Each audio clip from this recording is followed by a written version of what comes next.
যারা কথায় কথায় আপনাকে অপমান করেন, আপনার নিন্দা করেন, আপনাকে বাধা দেওয়ার চেষ্টা করেন, আপনাকে ছোট করেন। কারণ তাদের সাথে থেকে, সেই সকল ব্যক্তিদের সাথে থাকলে যারা আপনার মূল্য বোঝেন না, আপনি নিজের আত্মসম্মান, নিজের আত্মবিশ্বাস, নিজের ব্যক্তিত্বকে নত করে ফেলবেন।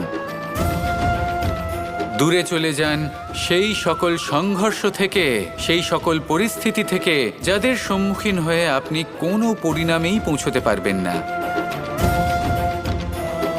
যদি আপনি এইভাবে যুদ্ধ বিমুখ হয়ে উঠতে পারেন, যদি এই প্রবৃত্তি আপনি নিজের মধ্যে জাগ্রত করতে পারেন, তাহলে আপনার সামনে সেই যুদ্ধ চলে আসবে যাতে বিজয় লাভ করে আপনি নিজের অস্তিত্ব খুঁজে পাবেন।